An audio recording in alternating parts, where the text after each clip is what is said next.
This clip is brought to you by SaveWithConrad.com. Building towards Mankind versus The Undertaker, and they're going to have one hell of a summer.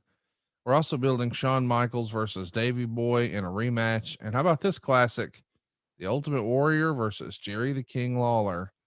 On Raw, we would see one of the worst appearances Warrior ever had. Instead of being the crazy wild man persona that we'd always seen, he comes out wearing a baseball hat. When Jerry Lawler is here to present him with a framed painting that he said he did, and Warrior said he acknowledged that it took a lot of time, but he's going to kick his ass at King of the Ring. And then, of course, Lawler flipped the painting around and hit Warrior over the back of the head where the glass went out.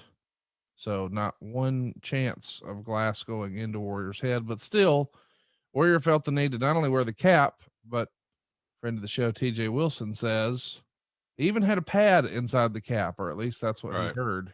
No, he did. The hat was like a helmet for protection. Because we all know that Warrior's smarter than all of us, and he had it all figured out. And he's also defiant. He's paranoid, right? He felt like, yeah, it's to say the least. I just don't understand. I mean, has there ever been, listen, there's probably plenty of criticism to go around for Jerry Lawler, but has anybody ever heard that Jerry Lawler was, oh, Jerry's going to stiff me, Jerry's going to hurt me? I've never heard that once in my life. Me neither. And he never did. You know, I said this, Conrad, Lawler's one of the best workers ever. Yes. Ever. And the fact that he had never hurt anybody, it's much like Brett. Those guys that were supreme workers and they were dedicated to their craft took huge amounts of pleasure in the fact that they didn't hurt their dancing partners, right? Their opponents. Lawler was one of those guys. But you know, yeah, paranoid is a good way to describe the Ultimate Warrior. And you know, he's had a lot of exposure the last several weeks. Yeah. On TV, the documentaries and things of that nature. So yeah, it was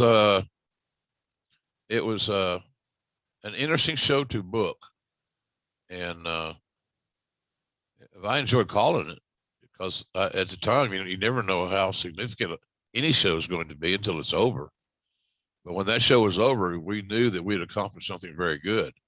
The audible that was called regarding Triple H not winning actually worked out the best for everybody involved at the end of the day. I wish we could say the same thing about the next match. It's Ultimate Warrior and Jerry Lawler. They go 3 minutes and 50 seconds. Meltzer gave it a dud rating, and here's what he had to say. Ultimate Warrior pinned Jerry Lawler in 350 after some pathetic clotheslines and a shoulder block. With Warrior's shoulder injury, they don't want to risk him doing the press slam right now. Lawler did a great comedy monologue, insulting individual fans as he came to the ring, and the jokes were all older than Lawler himself. They're the same lines he's been delivering for 15 years, but he did a great job of getting the crowd going. Lawler jumped Warrior during his pre-match routine and kept on him until hitting a pile driver, which Warrior did the no-sell on and went right to the finish. Dud. Boy, this is sort of the Warriors run here in 96 in a time capsule here, right? I'm like, this is exactly what it was, in and out. Fans are just sort of there for it. He's no longer going to be positioned as world champion. He's positioned as an attraction, but it's just sort of there for me. What say you?